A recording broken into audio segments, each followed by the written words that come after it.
Injured in an accident? You may be entitled to a bigger settlement, up to 3.5 times bigger. Your initial consultation is 100% free, and we don't get paid unless we win your case.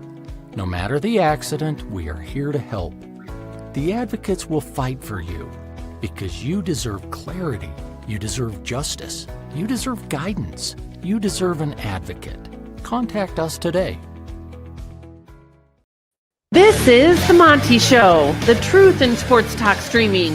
When you want unbiased opinions about your favorite team without the spin, all you have to do is find The Monty Show, streaming live and available 24 hours a day, 7 days a week on YouTube. And now, here's Monty. Hey, The Monty Show live on Football Friday. Yes, we are ready to rock and roll. Jake will join us at some point when he feels like doing a show. Good to see you. As always, The Monty Show presented by The Advocates at theadvocates.com. The best injury attorneys in the business, and the best part is you never have to reach into your pocket. No, friends, you don't pay The Advocates unless and until they win your case at theadvocates.com. A lot to get to today, a lot of games to get to today.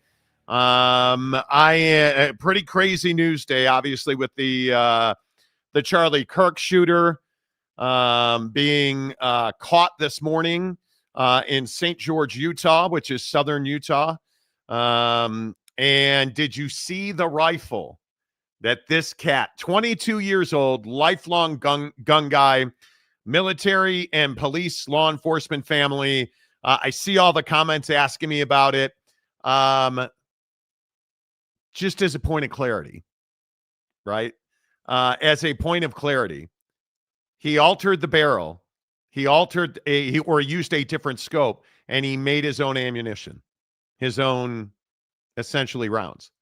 I'm going to say this is not this kid's first rodeo.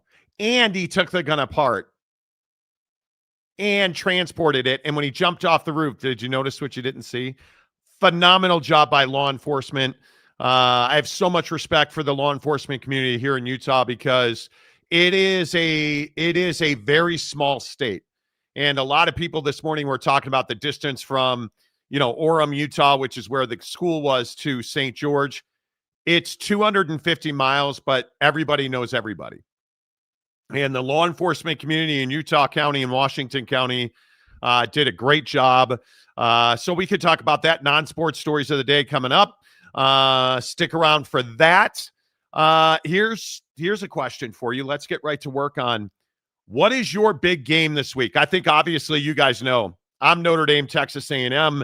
I think there are several big games though, just because I am I don't know what's the right way to say it, an obsessive fan of the Catholics this weekend.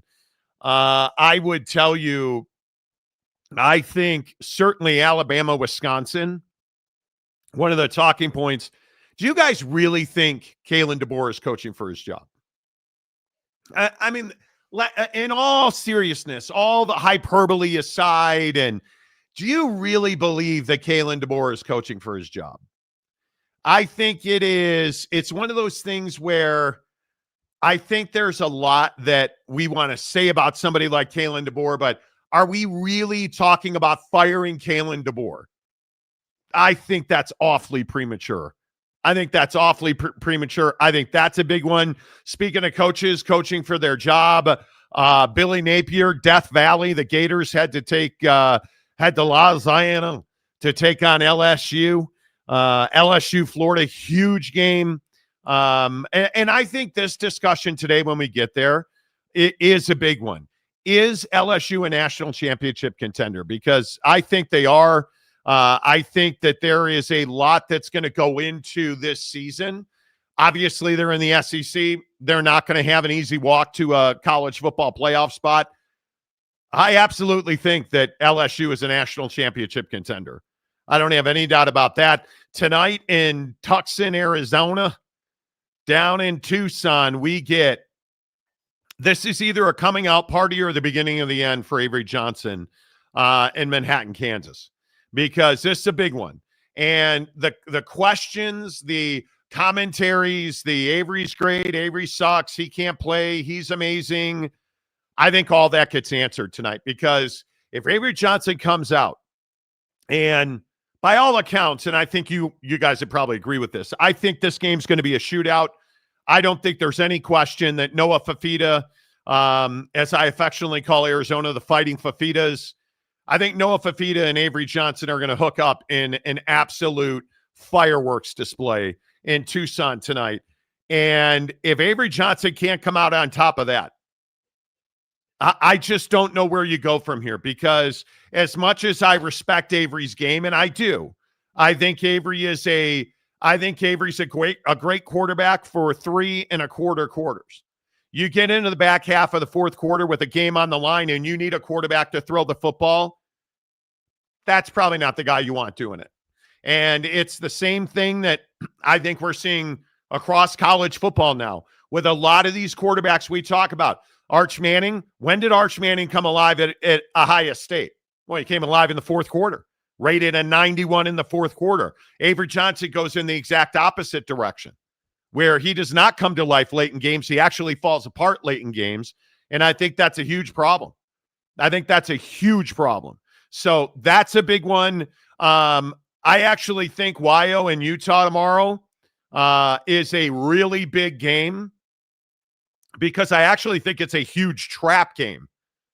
I think it's a massive trap game for the Utah Utes. And I think if we're looking at what the future of the Big 12 looks like, I don't think there's any question this conference needs Utah to run through Wyo, call it what you want, hot knife through butter, hot dog down a hallway, if you will. I don't know if you will. That's probably stay home. Yeah, that's probably not the reference we should be using, but you get my point, right? Like this is a game where Devin Dampier, Beck, Whittingham, Barton, all of the big boys need to show up and dominate this game. Put Wyo to bed very early. Make this a no-doubt contest, and I think the conversation changes a little bit. And then we can look forward to next weekend at, I think now they moved the time to 6 a.m. Mountain Time for kickoff with Texas. Am I too bitter over that? I am really bitter that Texas Tech and Utah, one of the biggest games to date, and arguably could be the biggest game in the Big 12 all year, is kicking off at 10 o'clock in Salt Lake City next Saturday. It's incredible. It is incredible to me, the disrespect that you are getting for the Big 12 with a 10 a.m. kickoff for your biggest game of the year. And again, I don't think it's close. That is the game so far to date.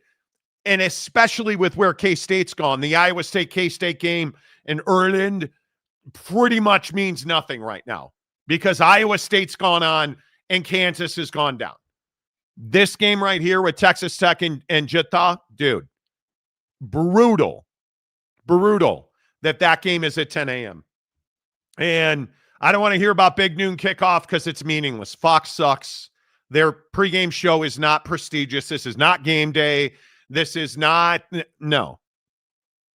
This game deserves to be played at 1 o'clock Mountain, 1:30, 3:30 Eastern at a minimum. I would much rather have it be 7 o'clock Mountain, 9 o'clock Eastern. Much rather have it be then. Having big noon kickoff just means nothing to me. It means absolutely nothing to me.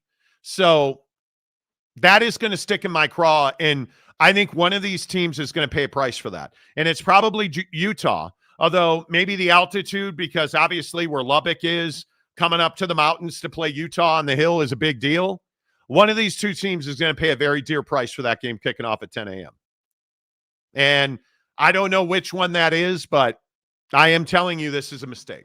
And to me, it's terrible. That's next week. Let's focus on this game. Let's get in the comments section. Get it rolling. First of all, if you're watching us on YouTube, please hit the like button. If you are watching us on X, good afternoon to you. Appreciate everybody on the X platform. It has exploded for us the last 6-8 weeks. Make sure you come on over to YouTube. Make sure you give us a thumbs up and a subscription. Subscribe to the channel. Let's see who's first one in today. Super early, hit the like button. Okay. Young guy spent time on the range. No, that's not at all what this cat was. Talking about the Charlie Kirk shooter. This is a guy who has they literally have pictures of this cat as a toddler with a gun in his hand. This rifle that this kid used was a custom rifle. It is obviously a major manufacturer. That's where the thing ends. You go look at the photo that the FBI released of the way that gun was constructed. You look at the way it comes apart, the tools they found. Dude, this was absolutely not. And this idea, some of us knew he didn't need to be a pro to make that shot. Did you guys hear Fox News today? Put the same guy on, talking about the gun, talking about the shot. The fact that this cat's 22 years old. And now we know he made multiple trips to that site, knowing that Charlie Kirk was going to be there. Scouted the site, scouted the shot, practiced the shot. Yeah, pretty amazing. King of Thailand, how the heck are you? Mr. Preston, hello. Real Pete Forte, good afternoon. It's Friday, and J.D. Wicker is still a tool. Yes, he is. Yes, he is. Fanboy Prime, hello. Hey, big one for Colorado tonight. Big game for Colorado tonight. You look at Colorado, Houston. That game's in Southern Texas. You guys see Houston's a 4.5-point home favorite over Colorado. Are you surprised by that line? Listen, I understand it. I understand it. We're all going to sit here and we're going to say, hey, you know what? Deion's starting essentially a rookie at quarterback. Guy doesn't have a lot of experience. Nah, bro, not good enough. I am telling you that when you look at this game, again, I'm just going to continue to say, I think this is the Big 12 not getting love. That's what this feels like to me. And maybe I'm wrong, and I'm here for it. Maybe I'm wrong. I think that somehow, and I don't know what that is, but somehow, some way, Deion Sanders has to figure out how to get himself some respect. And obviously, you'd have thought Caden Salter, this was his job. He was going to lock this up. But let's be honest, Caden Salter was garbo. Caden Salter was not good under any circumstance. And you start looking at where this game is at 7:30 Eastern, 6:30 Houston time, ESPN, national television, and Houston is a 4.5 point home favorite. And I guess maybe I'm overvaluing the situation, but when I looked at these matchups, I think Colorado has not been able to consistently execute offense this year. That is the only reason you can have this line. That's the only reason. They have to run the ball more, right? I think we all agree with that. Colorado has to run the ball more. The offensive line significantly better this year already. You have got to find a way. You've got to find a way to get Colorado rolling. And that is that because this team, while I don't think it's going to get anywhere near a Big 12 championship, this team is more than capable. This team is more than capable. And it's a little surprising to me when I look at this. And I think Colorado's defense makes a statement.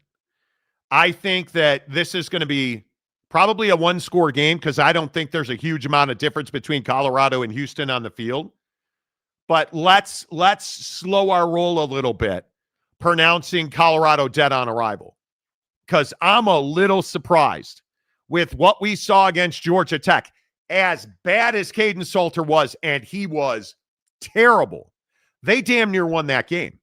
And I think that if you go into this game with Ryan Staub starting, and they will, I think Ryan Staub is going to be more than capable of winning this game. I think that Colorado wins this game by probably a touchdown. And I wonder what it's going to take to get respect. That's what I wonder. Because this is a weekend where there is a ton of big games. There are a lot of games of consequence. Huge outcomes are on the line. I mean, again, the games we're talking about, obviously, I look at Miami and USF. That is a huge game for both of those clubs. Alabama, Wisconsin, huge game for both of those coaches. Hell, I look at USC and Purdue. I think that is a really significant game in the Big Ten. I think you look at Notre Dame and Texas A&M. I think you look at Florida and LSU. You look at Georgia and Tennessee. Like, the list of games this weekend that are significant, it's one of the better early season weekends we've had in several years. This game tonight for Deion in Houston, I think this is a proving point. He was clearly pissed off after the game, into the week with the press conferences, asking all the questions about quarterbacks. And that comes with not having a quarterback. He doesn't have a quarterback yet. We don't know who that's going to be. This is a statement game for Deion Sanders in Colorado. This is a statement game. Lamont Tucker says Miami on upset alert. Well, let's get into it, because I think Miami and USF, is Miami on upset alert? I don't know, because if you say that Miami's on upset alert, aren't we selling USF short? I think that the only thing you can say if you're saying that Miami's on upset alert is you don't buy into what we've seen from USF. And hey, that's a totally reasonable take. USF has been not good for how many years, right? But you look at what they have. I think they have humility. They know they're not done.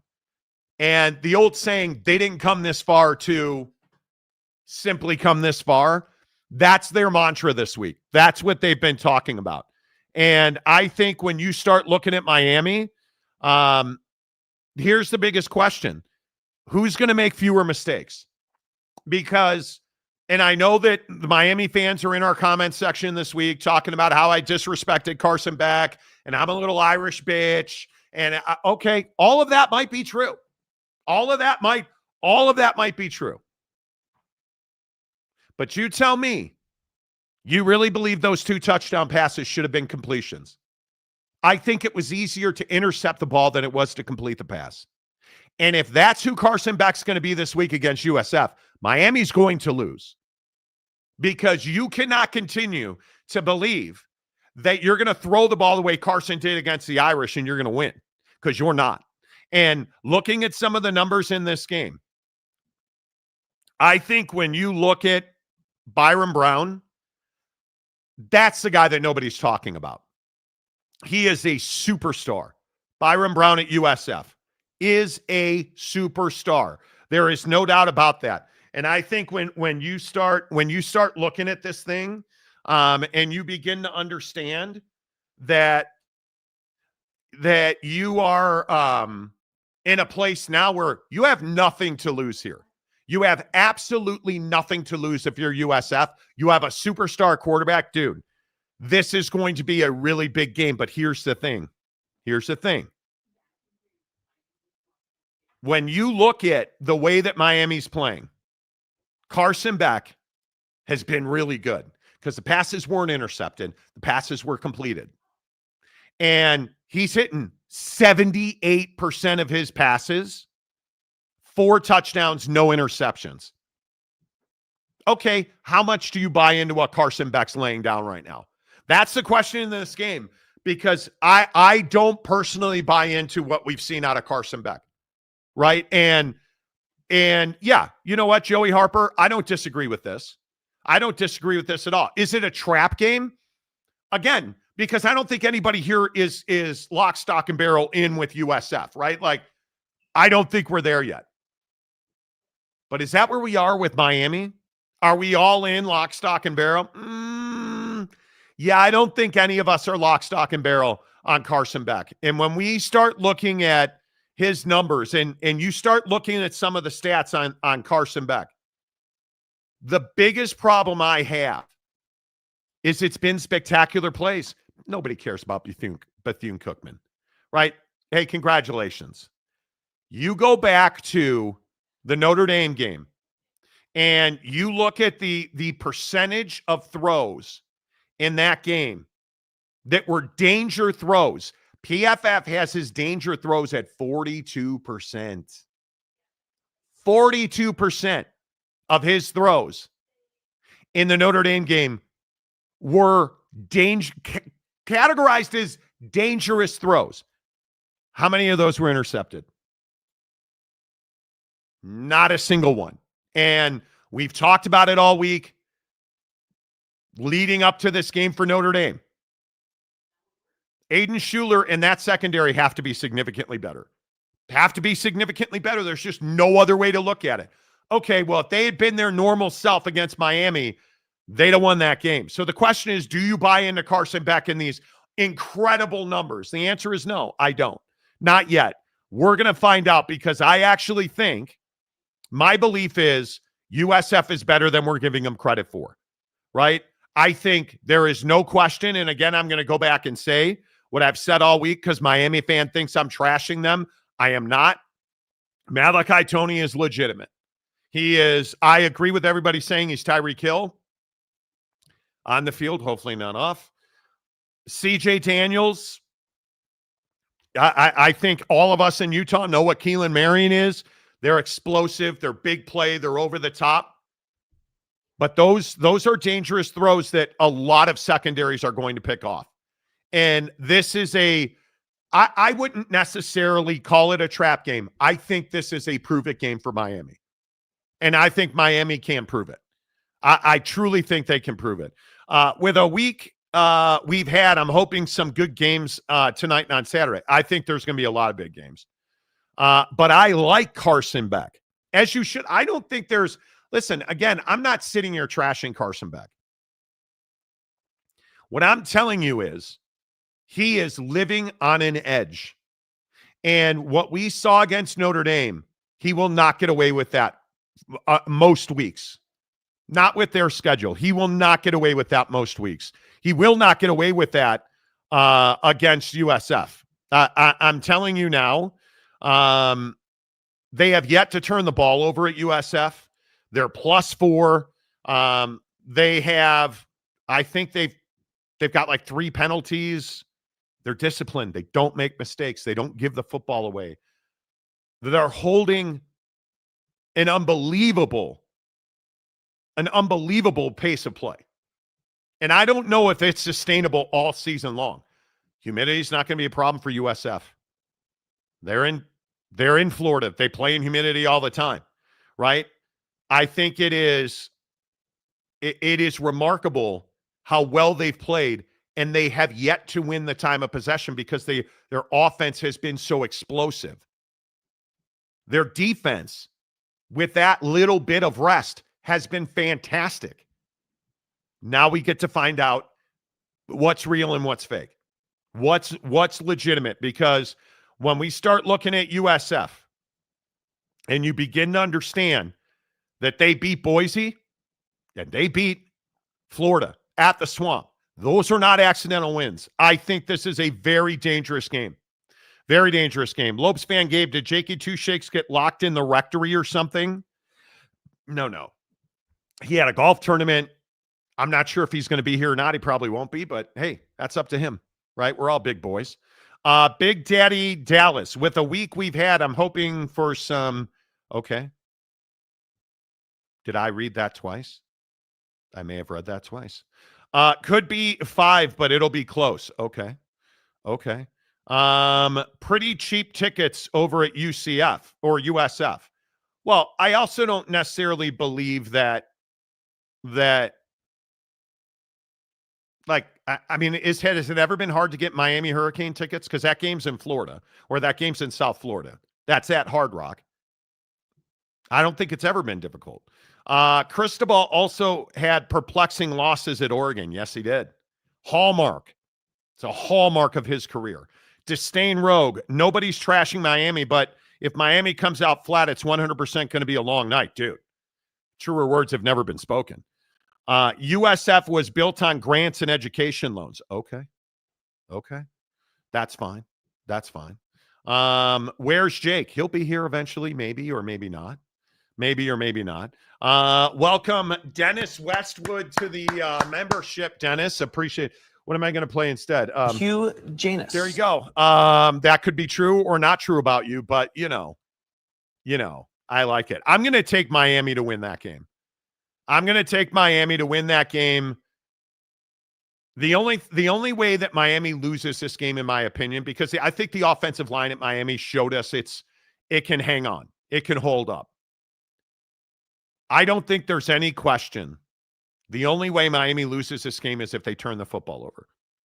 And I just don't know. I don't believe that they will do that. I don't believe that they will do that. That's me, and I could be wrong, but I just don't see him doing that. All right. I'm going to save Notre Dame and Texas A&M for the last because I'm just not ready to lose my mind yet. I'm not ready to lose my mind.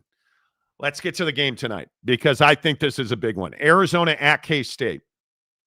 In a week where we've got LSU, Florida, Georgia, Tennessee, A&M and Notre Dame, Bama, Wisconsin, Ohio and Utah, like big games this week, right? This is one of the most important games of the weekend. Let's not get this twisted. Because again, in the comments section, here's what I'm going to ask you after you hit the like button. Do you believe in Avery Johnson at K-State? Now, obviously, this has been an absolute roller coaster ride for Avery Johnson. This year, he has thrown the ball all over the place, and they couldn't stop anybody. He couldn't throw the ball all over the place. They couldn't stop Iowa State. He's throwing the ball all over the place. They're rolling. Interception. K-State loses. This has not been a good start for K-State. If K-State somehow wins out, and I don't know how they will do that, but they could still win the Big 12. They could still go to the college football playoff. Is that likely?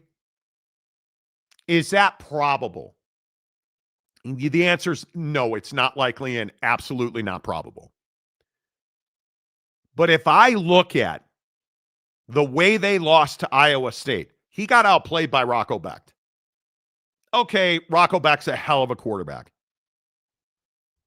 But how do you explain the week 2 loss? How do you explain the way that K-State comes out and just does not feel like a team capable of closing, capable of winning? That's the thing that I don't understand. You win 38-35, that's a loss. You win 38-35, that's a loss. And why is that a loss? Because it was North Dakota and you gave up 35. Now, as I said, Avery was amazing. 28 of 43, 3 touchdowns, no interceptions, 43 yards rushing, but he only averages 7.4 yards of completion. And you're like, okay, we're probably nitpicking. But again, bro, it was North Dakota. Are we nitpicking? Are we nitpicking when the numbers that jump off the page to me in that game? North Dakota had more first downs than you had. North Dakota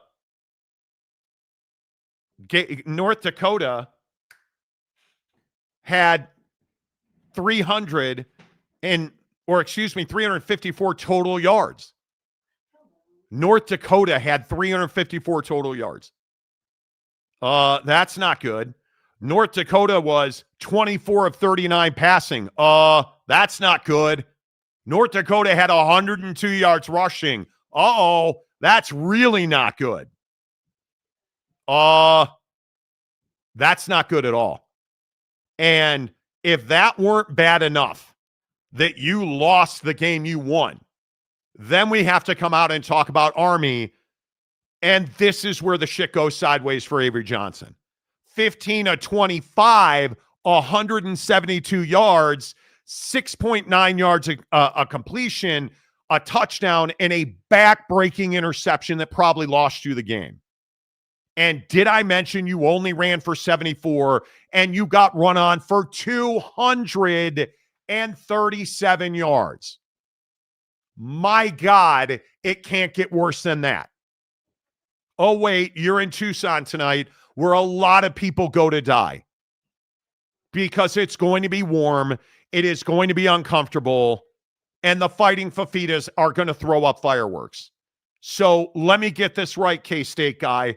You're telling me I'm too hard on Avery Johnson, yet you gave up 35 to North Dakota and 24 to Army, and I'm supposed to believe you're giving up less than 31 to Arizona. Somehow that does not math with me. And so here we are having this same discussion all over again. Do you believe in Avery Johnson at K-State? And here's the real truth. If Avery Johnson were the biggest problem, you'd probably be okay. But it doesn't appear that you're willing to, tackle somebody. It doesn't appear that you're really willing to, cover somebody, because North Dakota State and Army absolutely bitch slapped you up and down the field, and you did not have an answer. You did not have an answer. And that's the thing that is amazing to me, is that you couldn't have the heart. You couldn't have the perseverance. You barely hung on against Dakota. You couldn't hang on against Army, and you didn't hang on against Iowa State. So what is it that is going to make me believe that all of a sudden this is the week that I should believe in Avery Johnson? This is the week that I should believe K-State's figured it all out, and they're going to go to Arizona and win in a Big 12 game that's not a Big 12 game. Yeah, not much. Not much. That's the issue. And I think when you look at Arizona, there aren't a lot of penalties, and the turnovers that Arizona's given up haven't been crippling, but they don't run the football. They do not run the football. What does Army do? They run the football, and boy, did they run the football. This is going to be a shootout. This is going to be explosive. And when I look at the way that Noah Fifita is throwing the football, I understand we'd like to all see balance. I'd like to be 175 pounds and have 20-inch biceps. That's probably never happening, and neither is Arizona's offense under Noah Fifita being balanced. That's kind of what I'm telling you. So I feel like, yeah, something tells me Arizona's going to find a way to go big in this game, and I think it's going to be really close. And it's probably who has the ball last that doesn't turn it over. But I think it is one of the things that I feel like K-State's overdue, right? Guys like Avery Johnson, he is who we thought he was.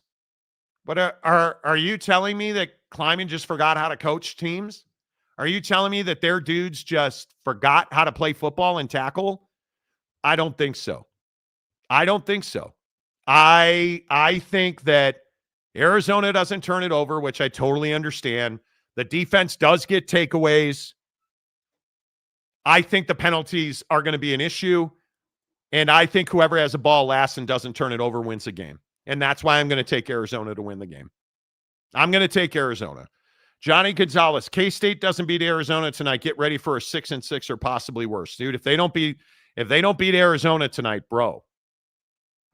Again, tarmac guy might show up. The Reaper might be on the tarmac. Oak State is, dude, what are you doing? Stop. And again, maybe this is just old Uncle Monty being, like an old fart on my porch.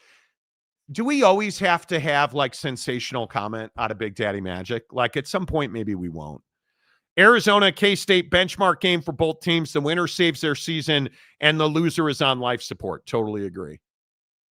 King of Thailand, Monty excoriating K-State, but that's not even what I'm doing. And this is the thing that I think you're going to have to figure out.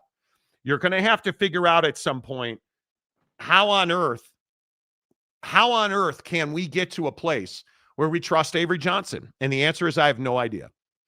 I have no idea because I'm not going to trust him. And it is, in my opinion, very few and far between that we are going to see K-State do things well in this game. I think offensively, I just want to know if K-State can be explosive. And I think that there's a chance that Dylan Edwards plays tonight. I think a really good chance. But how much does he play tonight? Right? He had an injury in Ireland where he twisted his ankle. He was 50-50 all week long, according to Chris Kleiman. And all of a sudden, he's been cleared to play. How much is he going to play? Enough to make this a big difference? Sure. If he averages 6 yards a carry, sure. But coming off of an ankle injury, should we believe that? Are you telling me he's going to be on the back end returning punts? Absolutely not. Because I don't think there's any question in my mind. You've got to have him healthy running the football because you need a way to burn clock. Because I'm going to tell you again, if you are K-State and you don't control the clock in this game, if you are K-State and you don't convert first downs, you're just going to give the Fighting Fafitas more and more and more and more and more and more ammunition to go over the top. Because that's all they got. I look at, and I circle back, and I'm just going to tell you again, Arizona's a team that I just don't think cares to run the football. And they're going to be wearing these special uniforms, which I actually think are spectacular.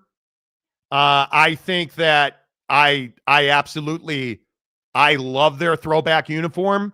It's one of the throwback, and you're hearkening back. I don't just do the boys in Tucson have tradition in football? It's not like Steve Kerr and Lute Olson are coming through that door anytime soon, right? So I don't necessarily believe that these are going to, echo, hey, Cash Patel, echo in Valhalla. We'll have to talk about that at some point. But you look at the Arizona uniform, this uniform is pretty cash. This uniform's pretty good. As a throwback, this uniform's better than pretty good. And I actually think it's a good one. But the uniform doesn't matter a damn thing if Arizona can't run the football and if K-State can't control the clock. And I need to see, if I'm going to buy into K-State winning this game, what I need to see is a true dual threat quarterback. I need to see a guy that's willing to run.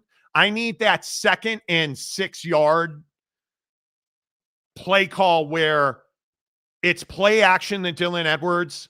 He's going to roll a little bit, and then by design, he's going to take off and run. I need to see a lot of diversity. I need to see good play calling. And I need to see, and this is probably too much, and you're going to think I'm a red ass. I'm truly not being a red ass.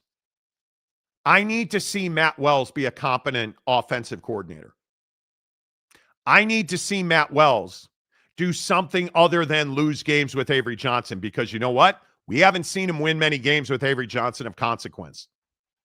This is a game of consequence, and I'm taking Arizona. I feel like you look at this number at 53.5, it's going over, because I think these two have got to throw the football down the field to win the game.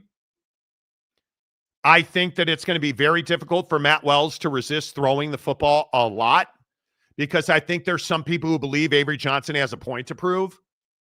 And there's a lot of people who don't believe Arizona is one of the better teams in this conference. Well, guess what? We're going to find out tonight, because somebody's season's going to continue and somebody's season's going to die tonight. And again, this isn't a conference game, so nobody's season is over, but somebody's dream in this conference is going to die tonight. And when you look at Arizona, you've got a coach probably coaching for his job this year. You have got Noah Fafita, who's looking to go out on a high note. This is at home. It's in throwback uniforms. Something tells me Arizona's going to be motivated tonight. Something tells me that they're going to be motivated. Stud Muffin 69. I went to U of A game in Tucson in 94, and at the time, U of A was ranked number 2, so they have tradition. Yeah, I don't think Arizona's got all kinds of tradition. I don't know about that. Ron Loney, oh boy. K-State, West Virginia, and Oak State are examples of why the Big 12 is not on par with the Big 10. Well, it's funny you bring that up because I spent a lot of time last night not creating, marital bliss in the sack so that I could look at truly how many good teams are in the Big 10. It's probably a little too graphic. I'm going to tell you right now that Purdue, UCLA, Northwestern, Michigan State, Maryland, Minnesota, Iowa, and Wisconsin are Garbo. That's the bottom cut. That's the sump pump of the Big Ten. Then I think in this order, I think it is Rutgers at 10, Michigan at 9. I think Washington at 8, Illinois 7, Indiana 6. And this one's tough. Indiana or Nebraska. Indiana or Nebraska. I want to say Nebraska.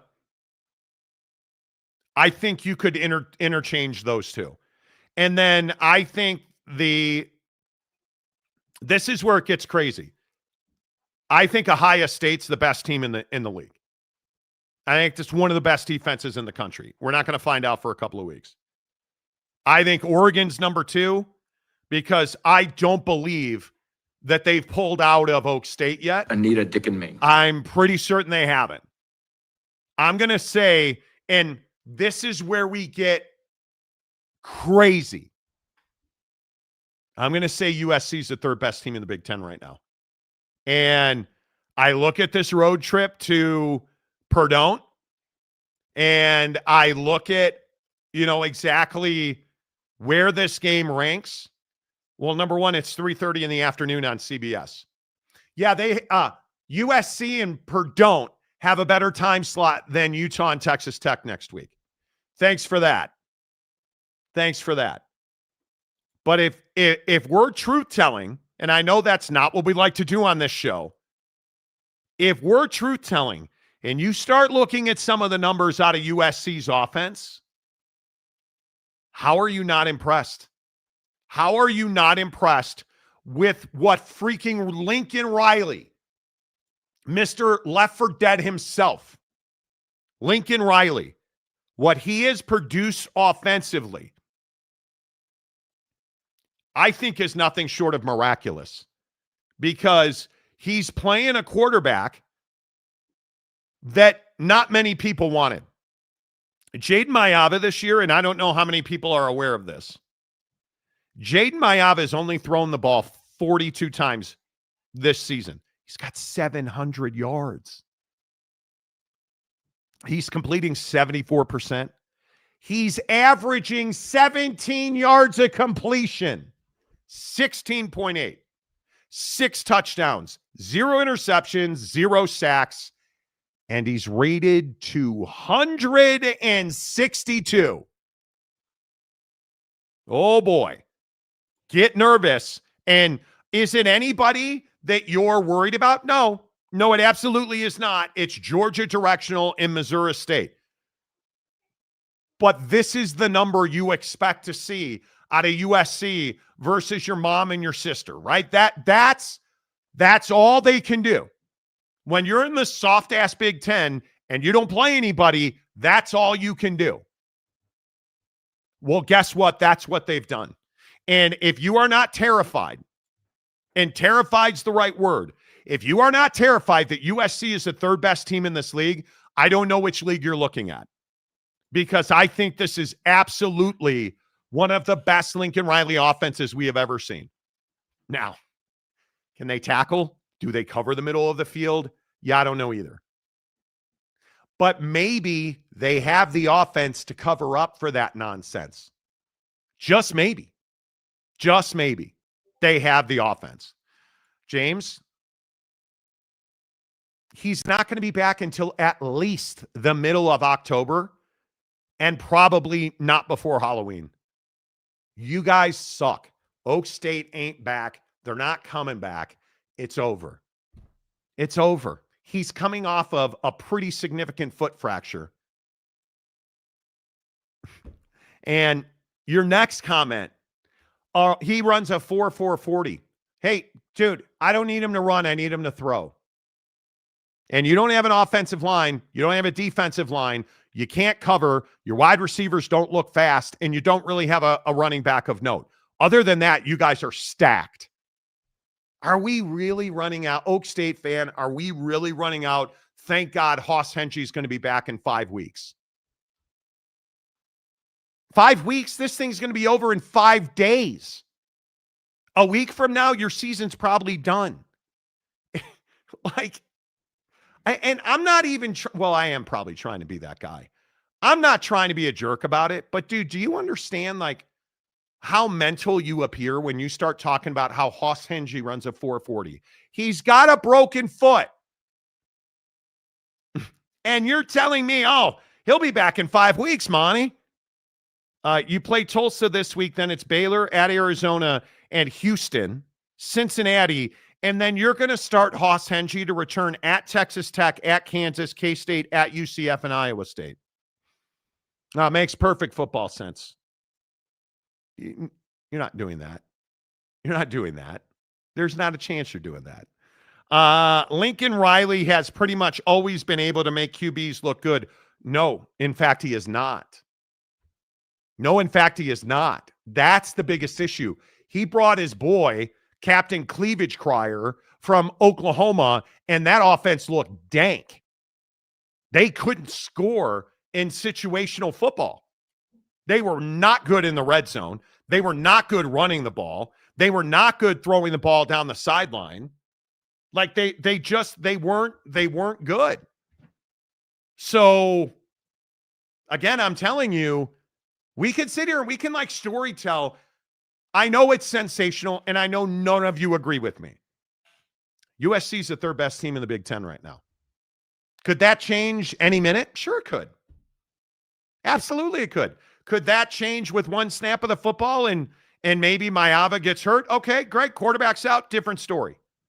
But I am telling you right now, Penn State, I'll continue to say until the cows come home, that team's only going as far as Drew Aller's bad interceptions will take him.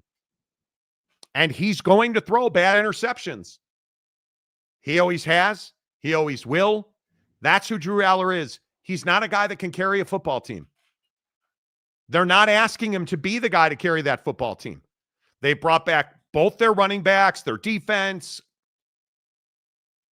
But you look at the fact that a guy like Drew Aller you're going up against guys like Julian Sayin, who now is already tested. And he came through pretty well. Long season, but Julian Sayin's in a really good spot. What have we seen out of Drew Aller? We have not seen much out of Drew Aller. Right? We have not seen much at all. And what I'm telling you is, you don't have to agree. That's what the best part of the show is. USC's the third best team in the Big Ten.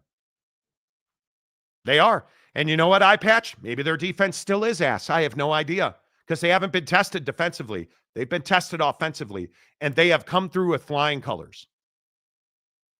Now it'll be nice. You're on the road. It's West Lafayette.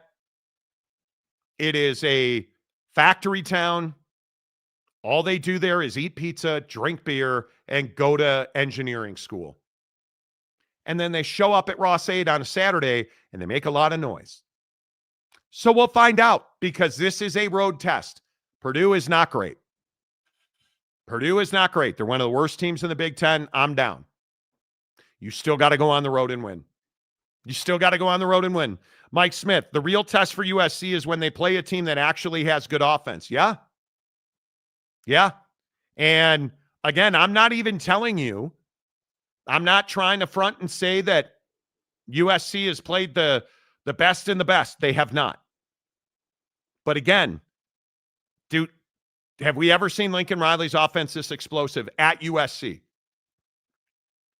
Maybe in year one. Not since. Not since. You've put up 132 points in 2 games. I don't care who you played. And we're probably not going to find out until the last weekend of October when they go to Champaign to play Illinois. But I'm telling you right now, that offense, they can score points. And I would also point out, it's not like Penn State has played anybody. They played Nevada and FIU, and now they're playing Villanova this week. This is the problem in the Big Ten. They're not going to play anybody until Oregon comes to town in 2 weeks. They're not going to play anybody. Look how easy the schedule is for Penn State. Nevada, Florida International, Villanova, bye week, Oregon.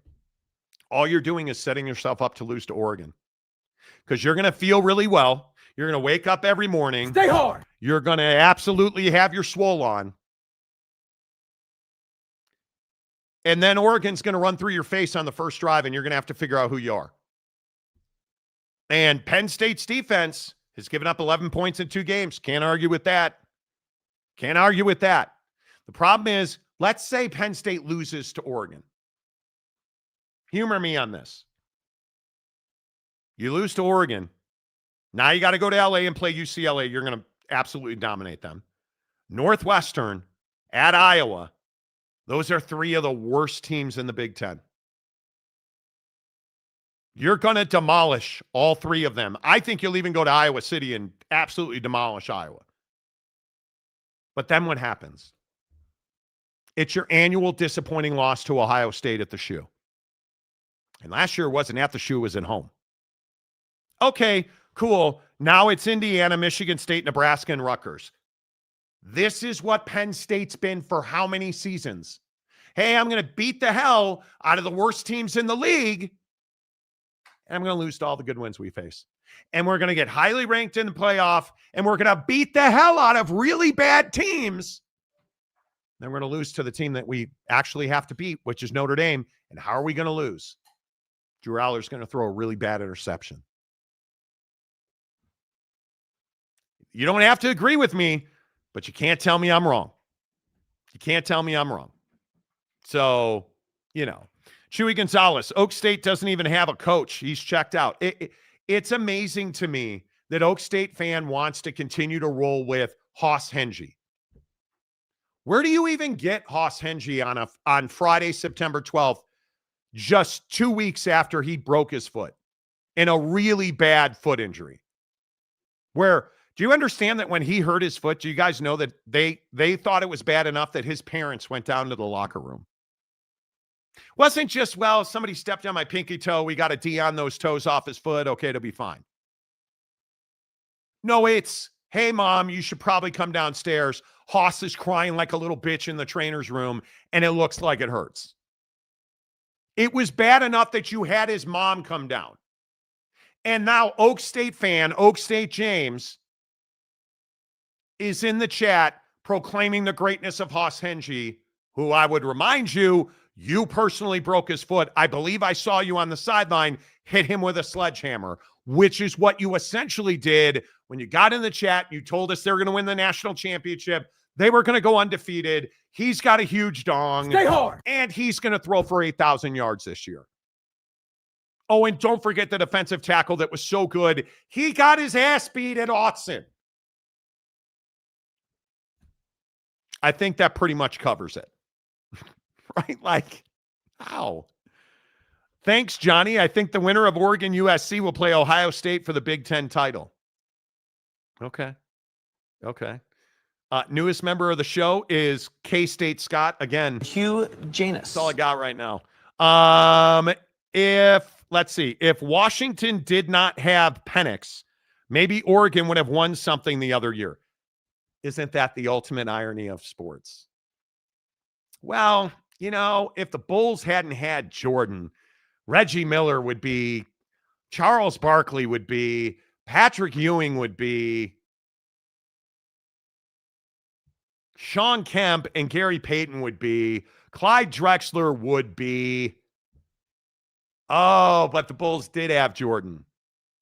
And Washington did have Michael Penix.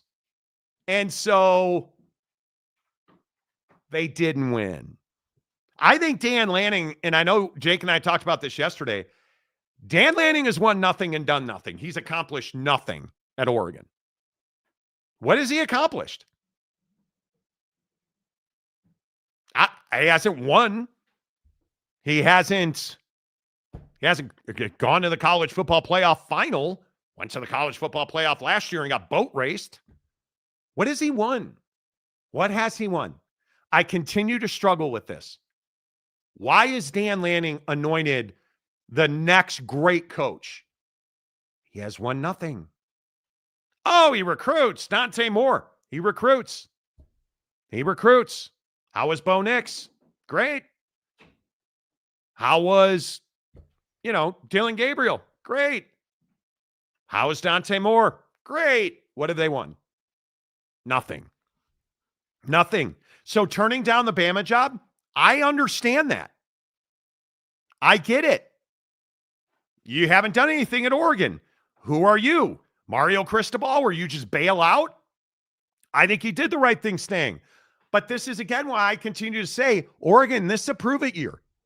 You've got an explosive offense. You've still got dudes on defense. Show me that Dan Lanning makes guys better. And tell me that he only doesn't win when Mike Gundy won't shut up and stop running his mouth and motivating dudes on the other sideline. Because it feels like that's when Dan Lanning's at his best. When he could talk about Prime and his guys coming in and they're clickbaiting. They're here for clicks. Let's beat the hell out of them. They said we're the best team money can buy. Let's beat the hell out of them. Hey, Ohio State's over there and they didn't say 2 words about us, coach. Why are we going to be mad? Oh, we're not mad? Okay, see you in spring ball. Tell me I'm wrong. Because it seems like that's when Dan Lanning's at his best.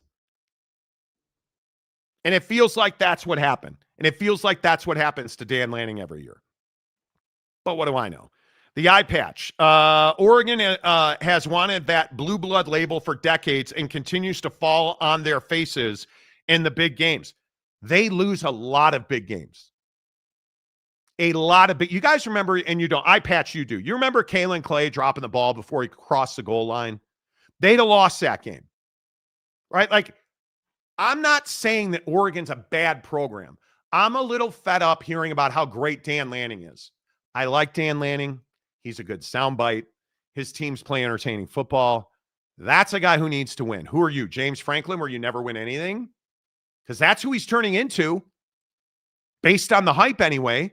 And it's not like the guy's been there a decade. I'm not saying he sucks, or I'm tired of hearing about how great he is when he's never been great. He hasn't won anything. If we're going to crush Deion Sanders, as is what most sports fans do, if we're going to crush Deion Sanders as clickbait, why are we not saying the same thing about Dan Lanning? Because he's got every reason, every asset. He's got all the money. He's got all the NIL. He's got Nike. He's got Phil Knight. He's got stadium. He's got it all. And they haven't won. So if we're going to crush other guys, let's not fillet Dan Lanning like all of a sudden he's the single greatest guy on the planet. Because I don't think he is yet. He has potential. By the way, I've got USC by a lot. They're going to cover the spread, and this is going to go over single-handedly. They might score 7. No, I'm kidding. I think this is something like a 42-7, 42-10 kind of thing. That's what it feels like to me. All right, let's come back, reset. Massive weekend in the SEC, but it's a game you all want to talk about. Don't lie to me. More importantly, don't lie to yourself. You and I both know You want to talk about Notre Dame football. Okay, I'm not going to make you beg. You don't want to talk about Notre Dame, but unfortunately for you, we're going to, and we're going to do that in 30 seconds after this from Prize Picks. Yo, you think Dallas' Power 4 gonna drop 30 tomorrow? Why you tripping? Did you see his mom made a post about going to the game? What? Hold up. His mama gonna be there? He's been averaging like 34 points a game when she's there. At least 40 when she be on that Jumbotron. He don't like to let his mama down. Pick more, pick less. It's that easy. Cash in on your sports fandom with Prize Picks. Prize Picks, America's favorite daily fantasy app. Make sure you use the promo code Monty. Open up a new Prize Picks account. It's as easy as it could possibly be. All you have to do, open a new Prize Picks account. You deposit $5. They'll give you 50 more in free plays.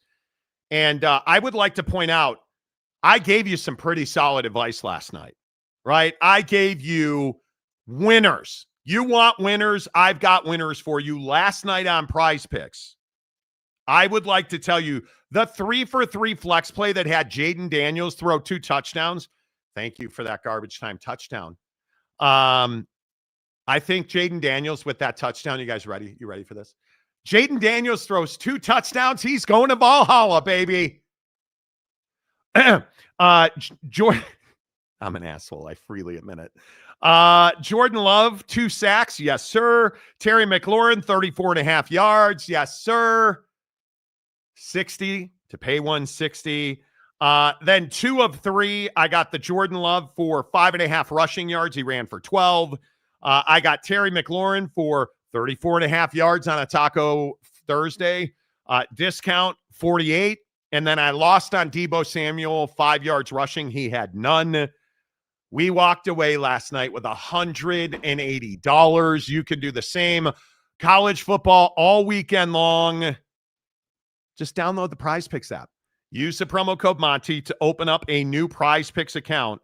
And I will tell you, the board for college football is pretty spectacular.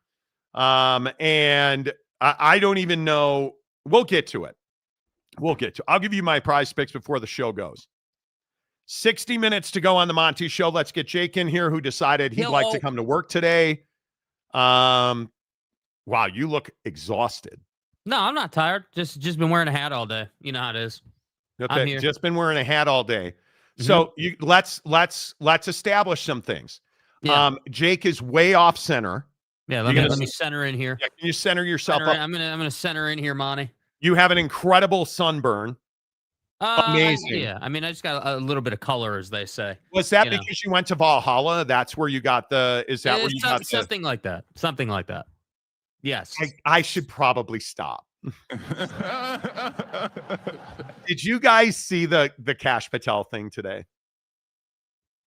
Tell me that you saw real quick, because I want you to understand why I keep saying Valhalla. Kash Patel today, in a moving tribute, because you know Kash Patel, he just moves you with his emotions. Kash Patel today talking about a devout Christian who espoused his beliefs in Jesus Christ, going to heaven, living a virtuous lifestyle. That's what Charlie Kirk was about. Kash Patel today says, "I'll see you in Valhalla, my friend." In God's name, image, and likeness. Yeah, do you guys know what Valhalla is? Clearly not. It is heaven for savage warriors. And Odin is their god. Odin runs Valhalla. Yeah, he's the Nordic god. And last time I checked, there's only one god if you're a Christian. And it ain't Lamar Odin. Odin, but Odin. Nice job, dude. Way to Nice mess job, up. Cash. Way to go, buddy. All right, let's get right to work. Everybody, welcome Jake into the comments section. Yeah, here. Can I play this for myself, dude? I'm here. I'm here, dude. I'm here. Welcome to the show. Yeah. Nice. Way to go. You played in a golf tournament? Did you at least hit them well? No, I played like ass today. couldn't hit the ball today. It was not good. Nice day, very cloudy, but it is what it is. Got to practice to play good. Haven't been practicing I'm lately. just going to warn you now. I'm going to warn you now. Oak State James is saying that Hoss Henge's back and he's going to throw for 8,000 yards and Oak State's winning a national championship. Fuck you. You suck. Like, come on, dude, bro. Dude, I've been here like 5 minutes and you're already proclaiming the greatness. No, don't no, take this off the screen, dude. I'm not getting the Oak State James curse. This is not me. I'm not. No, that ain't happening to me today, bro. No way. No chance, dude. No way. It is. Yeah, I did. I did. Morty really said Lamar Odom. Yes, I did. The worst part of that is Lamar Odom's a really good dude. I actually know Lamar pretty well. He's a really good dude. They like those rune tattoos, apparently. Wasikowski, hello. Midweek Coog says Jake has to get golfing in before the gray and rain move in. Yeah, it's allegedly supposed to rain like every day forever until like next April. That's what everybody, in Duckland continues to tell me. So, You mean Valhalla? Yeah, my bad. Sorry. Valhalla, you're going to have to get that drop now from casting outside. Henge was throwing in practice earlier today, and he threw so far, it took out Jake's internet. Well, yeah. Loss says, did Monty watch Vikings on History? Nah, bro, I never did. I was never a Viking guy. No. The FBI looks really bad because of Cash Patel. Different show. They caught him. That's all that matters. But it was interesting that Cash stood up there and said, in record time. Did we keep a stopwatch for all the guys that got caught? Did you keep a stopwatch of dude's dad holding him and then turning him in for you? Or did we keep a stopwatch on how many steps you missed here, Cash? Listen, I love what this guy's dad did. And again, if you didn't see the story real quick, because I don't want to get too far into it, the guy who murdered Charlie Kirk is a lifelong gun owner, 22 years old. His family is in the police and in the military. This guy has used guns so long. They have photos of him as an infant with a gun. I'm not even joking you. His whole life has been as an outdoorsman. He's 22 years old. And you now know that this guy took several trips up to Orem to scout the shot. You now know that he made his own ammunition. And it was true that he had etched things on the actual rounds. He customized this bolt-action rifle. You want to talk about a cat that knows how to make a rifle? He made a custom barrel, or had a custom barrel made, one of the two, that raised the velocity of the shot with a round that he made. And he used a special scope that apparently adjusts for conditions. What are you, a golf scope? I'm for real. This cat knew what he was doing. And the dad, supposedly, I was listening to some of the Fox channels today, because I'm a big believer in getting your news from a round circle of information. So I was listening to the Sirius app on my phone and just flipping between channels. And the Fox Nation, or whatever the flip it's called, was talking about how the dad, when he heard the details of the shot, became concerned. Not because he saw the pictures, because they hadn't released the picture yet. His father's a sheriff down in St. George, Utah, which is the southern corner. And everybody said this kid was running. He wasn't running. And Jake, you can talk about this. I said this earlier. People didn't believe me, but Utah is this massive spanning state that's about the size of your driveway. Mm-hmm. The difference between Orem, Utah, and St. George, because of how connected people are in Utah, that is, I think it's probably 300 miles max. Something like that. It might as well be 5 or 10, because the law enforcement community here is so tight-knit. They all know each other. People all know each other. I go down to St. George on a regular basis and play golf. It's not like we're talking about running from New York to Seattle. Right? Would you agree with that, Jake? Like, it's a really... Yeah, I mean, I think that the community is definitely tight-knit. I think that the law enforcement, agencies are tight-knit, but the thing here that, you can't really get away from is with all due respect to Cash and all those guys, like those they didn't catch this dude, with all due respect. The local law enforcement did. And let's be clear on how this happened. I want to be really crystal clear on this, because you and I disagree. Jake and I were texting about this earlier. This is how criminals get caught. You look at the Unabomber. You look at the guy that did, and I don't want to say his name because it really bothers me as a star. You look at the guy that did the United Healthcare CEO. He was in the wind. They had no idea who he was. They had no idea what he was about. They had no DNA. They had nobody that could identify him. That motherfucker was gone. Mm-hmm. Who turned him in? His family. Who turned in Ted Kaczynski, the Unabomber? His family. So here's how it went down, and then I want you to finish your opinion, Jake. Mm-hmm. The father sees the news report. His dad is a sheriff down in St. George, Wash County. Which again, to your point, not to interrupt you, it is 4 hours away, but it might as well be down the street. Yeah, it's a very tight-knit community. Yeah.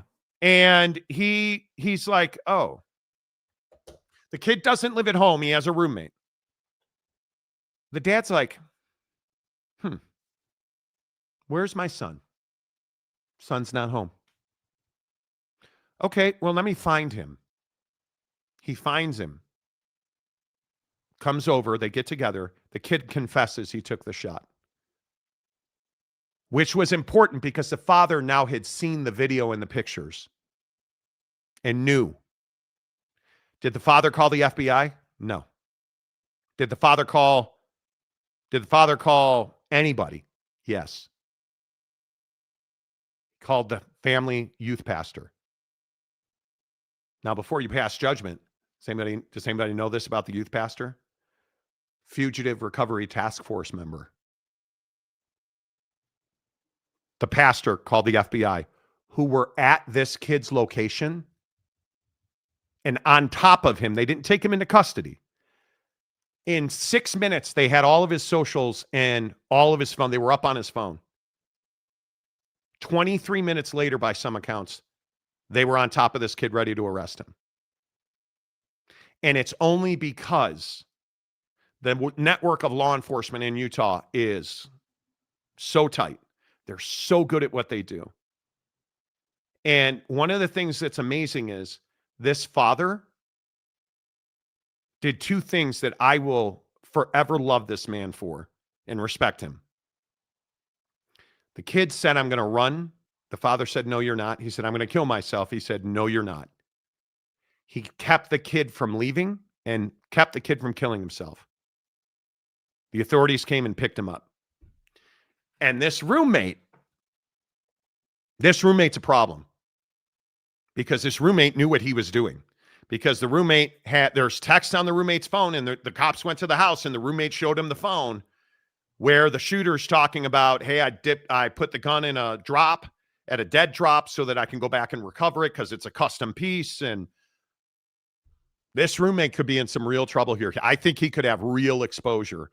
And one of the things the retired FBI folks are talking about is, did this kid have other weapons on him?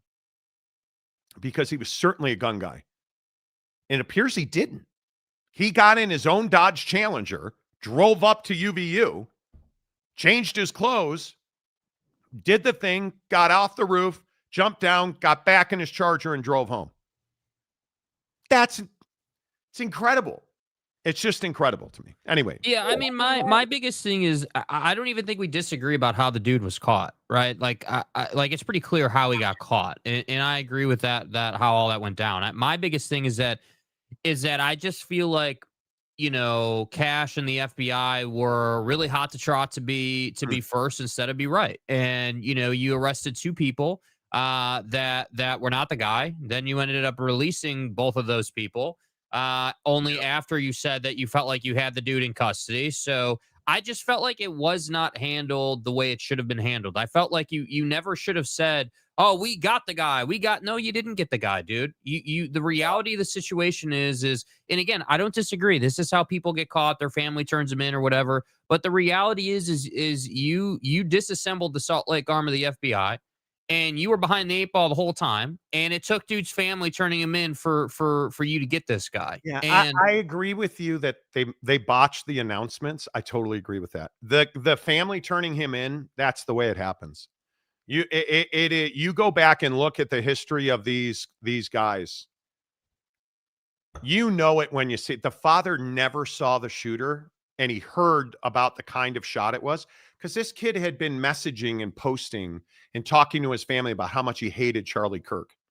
And the other issue is he's a Republican, he's a conservative, he's a Second Amendment guy. He's a white kid, fully legal and able to own a gun. So it's not like, and this is the other problem with the messaging in this country right now. That's why I say we got to bring the temperature down. Mm-hmm. He isn't a dyed-in-the-wool Democrat. There is no redder state in this country, my friends. Welcome to it, right? Like, this is a Republican state. Yeah, I mean, I definitely think it's really interesting that this is how Charlie Kirk passed away. I mean, the messaging, around, like, the idea that Charlie Kirk's stance was, well, hey, like, it's the price you pay for having certain freedoms. People dying, and then that's how he died is really unfortunate. And that's why I say, like, everyone getting ahead of it and saying, oh, this is a liberal and a Democrat and all this stuff. Like, well, Donald Trump is saying that. Yeah, and I just don't think that's I just don't think that's the case. I think that we need to learn more about the kid, and but there's no question that this kid didn't live in Seattle, bro. This kid lived in a conservative state, in a conservative community. He dressed as Donald Trump for Halloween. Like, this is a Trump guy. Yeah. It's just tough. It's really difficult that you have a law enforcement family that, I mean, his youth pastor is the fact that he has a youth pastor suggests he's conservative. Honestly. He's clearly conservative, but he has a youth pastor that's on the fugitive task force. Like, it's a tough story. Yeah, it is something that it's really unfortunate.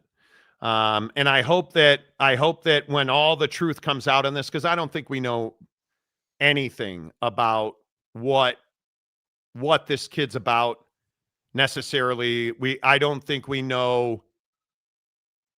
All we really know is that the youth pastor's a U.S. Marshal. That U.S. Marshal called the FBI, and they were on him from the jump. And it's just really, you feel bad for the family because they didn't know. Based on what I've heard, and again, I try to get my news from all sides. Based on what I've heard, this family's a good family, man. And obviously somewhere something went wrong with this kid. I would hope that he has issues that are beyond our knowledge at this point. Because if he's sane and normal, this is not who we need to be, man. Like, that's what scares me. And the fact that he wanted to end himself, and he told his dad, I'd rather end myself than go with the police. Man, how are you a father? And as a father, I get I'm emotional. I'm a little misty saying that out loud. Like, I can't imagine that father's emotions. He claims to have known it was his son, he claims to have wondered, according to Fox News Nation, if it was his son when he heard about the shooting and how it went down. Because again, and I know all you jackwagons are going to say, well, I was out in the forest. I could have. Everybody, if you turn on the news and listen to the experts, they agree with us. That's a difficult shot. And I think that tells you how close this dad and his son are, and it's over for this kid. and it's over for this family, because this family will never be the same. And if it is in fact true that this father is a sheriff's officer, that's going to be tough for him to continue on the job. And knowing that culture, and just seeing the way that the father's name is Matt Robinson. I don't want anything to do with that situation in my life. Yeah, it's rough, bro. I wish no father to go through that.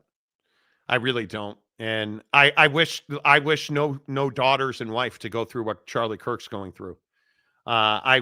This just should have never happened.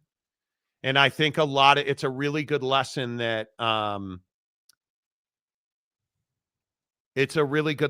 we need to understand our words have consequences.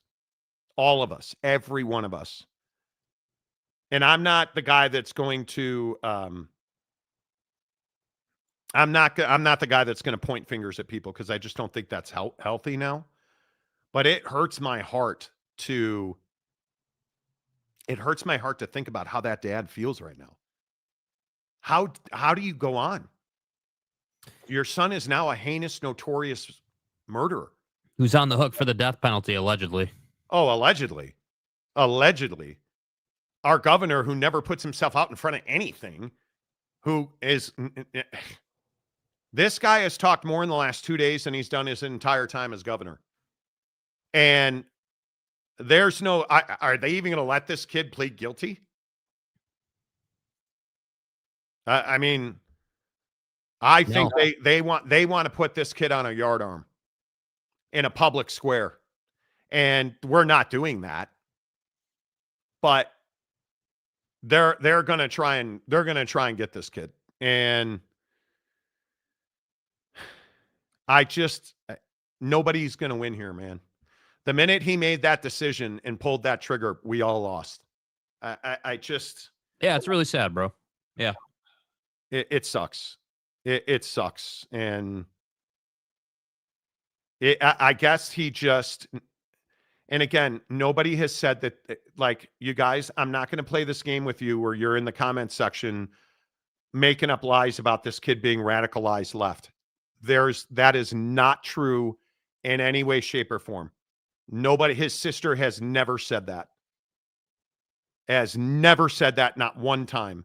And I am not going to play this game with you guys today. We are intentionally being very careful about the things that we say on this show. And I'm just not going to play this game. Like, that is not cool. And you are the reason that stuff like this happens when you do that. And I hope that people understand how dangerous that is. I hope you understand that, because that's not, the real issue is we overlooked the fact that there was a school shooting. We're not even talking about the fact that had nothing to do with politics, right? I mean, you can't assassinate someone and not get the death penalty. I would tend to agree with that. We'll find out. I would tend to agree with that. The bullets don't say otherwise. We're not going to play your game today, Eric. You have no facts to back up the things you're saying. Those bullets don't say that he's a leftist or those bullets are talking. What he wrote on there is what he's been saying about Charlie Kirk for a year. Calling somebody a fascist is not a liberal talking point. Like that. Come on. You don't understand. And again, it's guys like Disdain Rogue. You're disgusting. This is completely false. The mainstream media did this. No, the mainstream media did not do this. Come on. Oswald was never sentenced to death by trial. Well, we all know how that ended. All right, let's get back to the games, because I'm not here for the idiots in the comment section today. I'm truly not. It is reprehensible for you to be making stuff up. It's reprehensible to me. All right, Notre Dame, Texas A&M. 7:30 tomorrow night, NBC, in a huge game for Notre Dame. They're 6.5 at home. I think this is one of those games that I don't know how Notre Dame can survive losing this game. And when I really look at the matchups in this game, and I look at the way that this will play out, my biggest question is, will Notre Dame run the football 35 or 40 times in this game? Jake, that's what I don't understand. Yeah, I mean, I think that the situation that we have here is one where obviously these two played last year, and obviously Notre Dame came out on the right side of it. I think what's difficult is that this year, obviously CJ Carr hasn't been. I just don't think CJ Carr's been the same thing that Riley Leonard was, and I think the tough part is that Notre Dame has had this struggle this season so far where you're not willing to lean on your workhorse running back. And in conjunction with that, you have a quarterback that's not some elite thrower or anything. And so you wind up having this dink and dunk offense where you're running like 3-yard plays at a time and you're waiting for, Miami, to make a mistake, right? You're waiting for the opposition to be undisciplined on defense so that you can score. And so for me, looking at this game, I don't want to see anything other than Notre Dame running the football, but running it with purpose. Like, I don't want to just see you turn around and hand it off. Like, I want to see you running with intent. I want to see some creativity, man. I want to see, like, ask the kid to throw the ball to the flat. Like, ask the kid to run a little option. Like, if this kid is supposed to be some great runner and some great athlete, he should easily be able to do that. And I would also add that this kid likes physicality. So if that's the kind of quarterback you have, then embrace that mentality. Stop asking the guy to throw the ball 20 yards down the field. Like, you're going to have to do that sometimes, but they're doing it too much. Run the damn ball. Hold the ball. Possess the ball. Keep the ball away from the other team, and you will be fine against A&M. But somehow, some way, as we've talked about a million times on this show, Marcus Freeman always finds a way to mess it up and get away from the game plan, and that's my biggest concern for them in this game. Yeah, I think that Texas A&M hasn't been tested yet. Going to the stadium and taking on a Notre Dame defense that is significantly better at home and in their element, I think is asking an awful lot.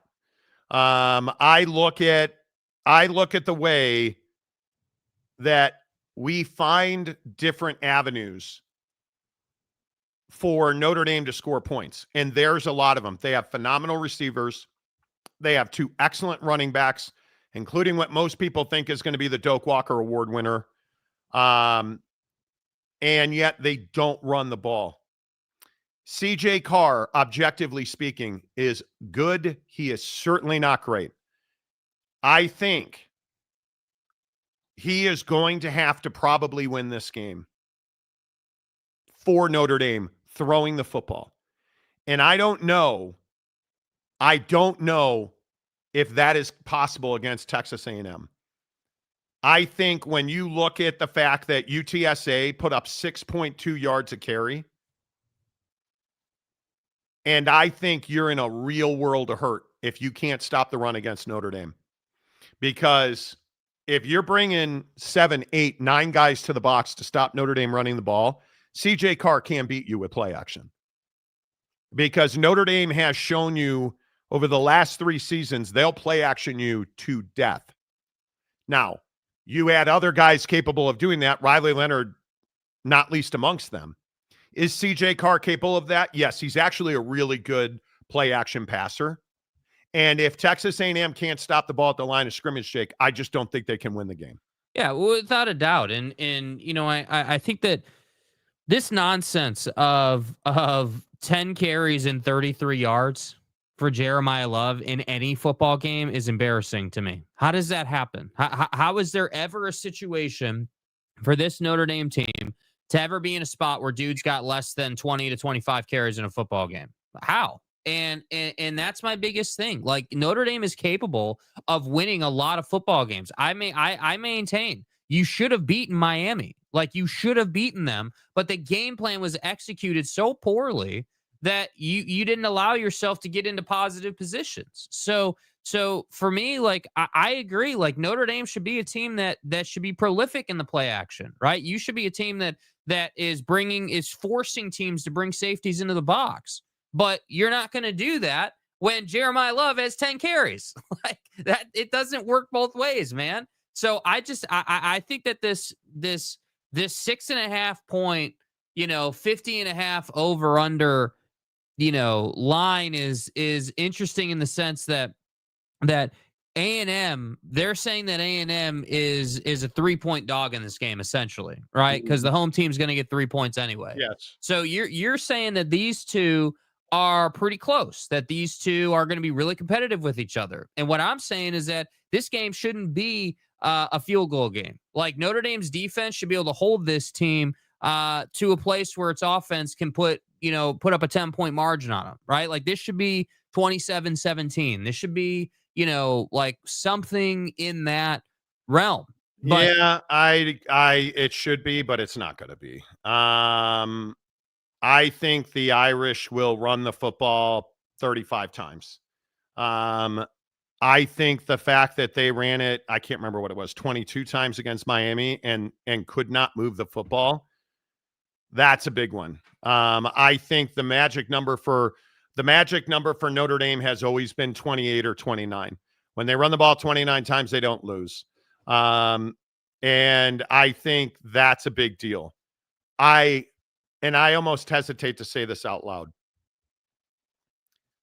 I don't know how Notre Dame does not win this game by 17 points, because I just do not believe that there is any way, shape, or form that Texas A&M can stay with Notre Dame. I don't think there's just no way.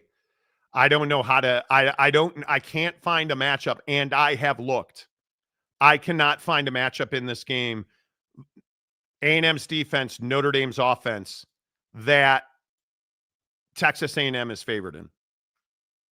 I just don't know what that looks like. And again, when we start looking at the way that Notre Dame statistically looks in this game and the way that they play football under Marcus Freeman at the stadium, they run the football at the stadium. Mm-hmm. And I go back to the way the receivers looked. You still have to remember CJ Carn, his first start ever at Notre Dame.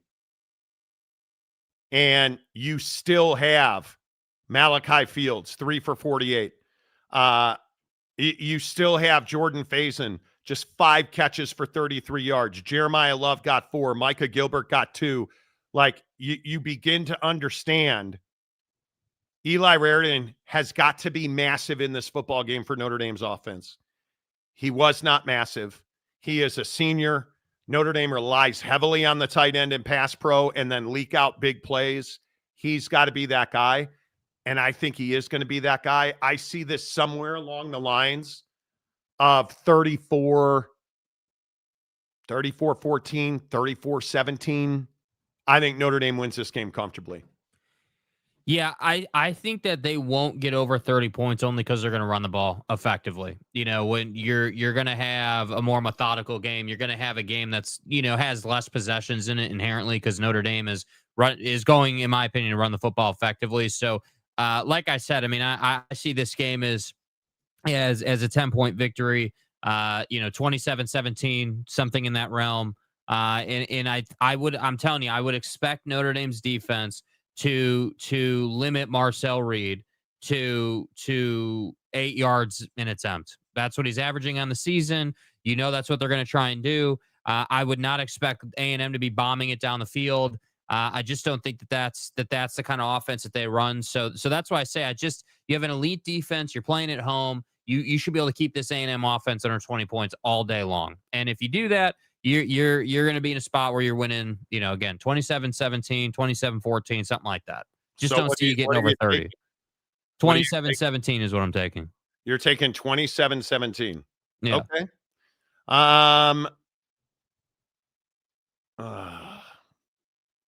That's tough. I think I'm 34-17. I think that's where I come down on it. Okay. I think so. Calford gifted 20 Monty Show memberships, not once, but twice. Nice. Oh, I love that. Let's get your comments rolling on Notre Dame. Brandon Unruh says, I like gifted memberships. I hope you do. Can't let the bots take up all the chat. Darn right. And I know you guys, there's just not a lot we can do about the bots. And I wish we could. I wish that YouTube would do something about the bots. But there's not much we can do about them. And because the bots are not stupid, they write their stuff in a way that their terminology cannot be blocked. That is the biggest single issue. So I would love to block them. I can't. And I see everybody every week asking me that. Steely, I keep reporting the bots, as do I. Calford is celebrating the conjoined twins, so he did a twofer. Oh, if you guys amazing. Oak State James, Notre Dame will play better. They will run the ball effectively. And I'm in between Jake and Monty, 31-17 Notre Dame. So we're going to lose. Okay. Calford, Monty, when are we going to talk Cal, Minnesota? I mean, it was on the docket today. You know. Randy Riding for $5. St. George police debunk the dad is in law enforcement. Yeah, but somebody's going to have to confirm that before I read the story. I go with what the FBI, and maybe I shouldn't trust our FBI. I'm going to trust the FBI. And I guess I shouldn't trust Fox News and AP because they're all saying something different than that. But I'm not going to keep reporting facts that are maybe accurate. Not going to do that. Loney, Monty, you called me a liar for saying I could not make the. Okay, great, dude. Don't come back then if you're unhappy with it. We own Northwestern. Oh, look, duck season's back. Oh, look at that. Duck season's back. Well, looks like I wasn't duck season after all. Duck season is back. Okay. You know, duck season, Jake lives in Eugene now. You guys going to hang out together? Or you guys going to, what are we going to do here? Yeah, I don't know, dude. I mean, you guys have to, you know, commiserate your nuptials and girth and stuff. You know. Yeah, something like that. Formalize your duck seasoning together. Right. Macaque. You know, duck season. All your favorite players want to go to Oregon until you guys lose games in the playoff, and then we don't see you for 6 months. Yeah, seriously. I love how you went and ran and hide after you got your ass beat. The bots are tempting me to click on one. No, they're not. Don't be stupid. I'll show them a great time. Sure you will. Sure you will. It is what it is. You guys hitting the like button? I hope so. Take Jake out hunting, 30-6. Take it easy. Chad Perling, top 2 QBs in 2023 class will meet this weekend. UTEP goes to Austin to face Texas. Malachi Nelson led the Miners against Arch Manning. Malachi Nelson's kind of been a disappointment. Right? Kind of been a disappointment. Kind of. Probably more than kind of, right? Like, that's the issue. So, we can do Cal. I mean, is Cal disappointing? Somebody needs to help me with this. Well, listen, to be disappointing, you have to have expectations. So the answer is no, they're not disappointing. Well, what's interesting about Cal is Minnesota's a 2.5 point favorite. Now I think the line is still. It's a super late game Eastern time. Now Cal's in the ACC, so they move their campus to Atlanta. Right. They put it on a U-Haul. You know, because they're a poverty program. It's in Berkeley. Program. 7:30 kick. How on earth is Minnesota favored in this game? That's the thing I don't understand. 2.5 points, 42.5 total. So you're telling me that you don't believe that Cal can score enough points. And Sagapolutelli, J.K. Sagapolutelli. I practiced that name for like 3 minutes earlier today. Has been really good. If we're being honest, I think here's the question I have. Is Cal invested in winning football games? No. That's the question I really have. And I'm being serious. You have this quarterback who, frankly, is an overnight sensation. Sago Patelli, in my opinion, if you look at, he's one of the most exciting players we've had at Cal in a long time. And as somebody that used to work at the great KMBR and KGO, trust me, I've seen my fair share of Cal football. He's completing 70% of his passes.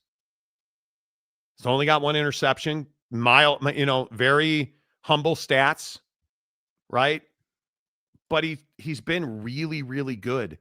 Runs the ball right. You beat Oregon State on the road. Directional Texas. But this is a really big game. I think this is one of those games where if Cal is serious, you got to do what you got to do to win this game, right?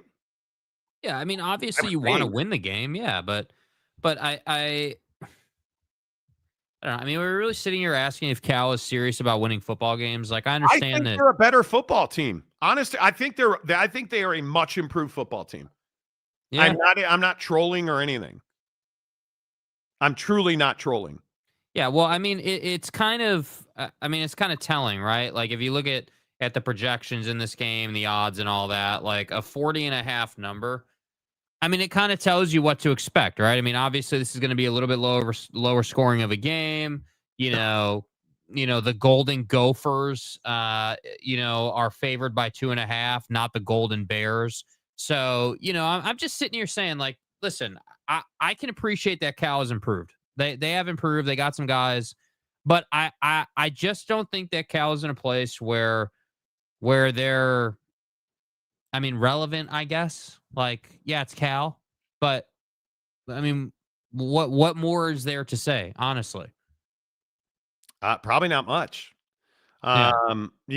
I think it's one of those things where, I think it's one of those things where you just don't know until we play the game, right? Real quick. Just because what's going on? Just because I'm a red ass. A friend of mine just sent me an article from Axios. Oh, God. Detailing the difficulty of the shot that this kid hit. The shot that this kid hit is being called a 9 on a 10 scale for an amateur shooter. And when you add the barometric pressure and the wind direction gusting to 17 miles an hour, we could easily bump this up to a 9 or a 10 for an amateur. Oh, yeah. God, I love you guys. You spent time on the range, dude. He made the shot. It is what it is. You know what I mean? You guys. I love it. It's probably been just had a red dot on there. This has been one of those weeks where I feel like it's 3 weeks from now, because it's been so many people that are just absolutely red asses who want something to be true when it's not true. Yeah. And I'm going to continue to put the same message out there. I don't care if it's football, what the best beer is, can conjoined twins get pregnant, and is this shooter a leftist? Can we just have a conversation without you guys being like, I was right, I told you I was right all the time? Like, that's not how we conversate. And it is really disappointing to me that we can't have open, honest discussions anymore. And King of Thailand just won't give me 5 minutes to get to the backyard brawl. Just won't. At least he stays on brand, From an amateur shooter, I thought he was a pro, Bobby Lee Swagger. I think as soon as we found out that this was a college-age kid, a lot of my fears went to sleep. I don't want to keep talking about it. I really don't. Yeah, it's been a brutally long week. Yeah. It really has. It really, really has been a really long week. Okay, we can talk about the backyard brawl if you want. I think it's with all due respect, I think it's a really interesting game. It's one for this year alone, because this is usually a really fantastic game. If Pitt doesn't win this game by 10 points and comfortably, I would be stunned. West Virginia just does not have talent. It just doesn't have talent. And I think this is one of the first years where we can say Pitt has a quarterback that can actually operate. I think Eli Holstein has finally developed into what every K-State fan wishes Avery Johnson was. Now, he's going to throw interceptions, but he's going to make throws. And I just don't know how West Virginia can win the game. I was looking at it, and I've tried to look at it, and I've tried to be objective. I don't see any way Pitt can win this game. Or, excuse me, West Virginia can win this game. Pitt would have to be so bad. And Holstein, he would have to have a testicle rupture or something. Stay home. Like, that's the only thing I can come up with. Like, I just don't know how West Virginia could win this game. Are they going to be able to, what will they average per carry? Throw a number out. West Virginia? Yeah, 3 yards. Maybe. I mean, 5 yards would be a gift because Pitt's actually pretty stout. Yeah, I don't. If you're Pitt, you're not going to allow West Virginia to run the football. I mean, that's where West Virginia. I mean, even post Neil Brown, I mean, if you're West Virginia, and you're bad, any bad football team knows that, to build momentum, run the football, right? That's where it starts. And again, I asked that question because I'm pretty sure Jaheim White's not going to play in this game. So how are they going to average even 3 yards a carry? Right? I think this is probably one of the better Pitt teams we've had in the last decade. Mm-hmm. I think it's one of those things where I just don't know how. I don't see any way West Virginia can win this game. Pitt is so deep. They've got all Americans. Like, I just feel like this is a game where Pitt is clearly the better team. Yeah, I mean, this isn't a backyard brawl. This should be a backyard ass kicking. Let's be honest. I mean, I just don't think that it's uncouth or outlandish or hot take guy to be like, yeah, 7.5 is kind of light in as far as I'm concerned. Right. I mean, and if we put this game, like if we juxtapose this game to Colorado Houston tonight, not a game with a lot on the line, but Colorado and Houston are going to put on a fireworks display. K-State and Arizona tonight, I think, are going to put on a fireworks display.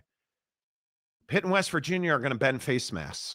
That's what the backyard brawl is. Yeah. So I want to be able to find a way. I want to be able to find a way where we can, what's the right way to say it? Like, looking at the disparity in this matchup for how long now? There's not a close one. There is not so when I look at the way all this is, I say to myself, yeah, I don't know. With Jaheim White being out, I don't see any way that West Virginia can win the game. I want to figure out how can we figure out a way where they can compete in the game. That's what I'm saying. I don't have any way how that happens. I have no idea how West Virginia can compete to win this game. It's not a knock on Rich Rod. I just think he's incredibly untalented. And I think you're in a position here where you just don't have, maybe this is too much in this day and age, you're bringing a knife to a gunfight.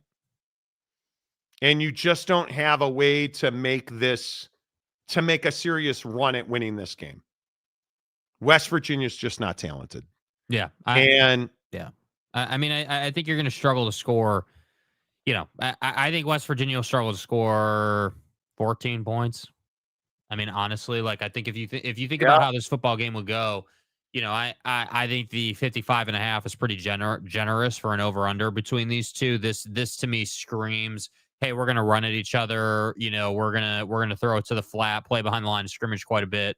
And try to see who the more physical team is. And I would say that a I wouldn't be surprised if Pitt got to 30, honestly. But I just think West Virginia's not going to hold up their end of the bargain to get over 55.5.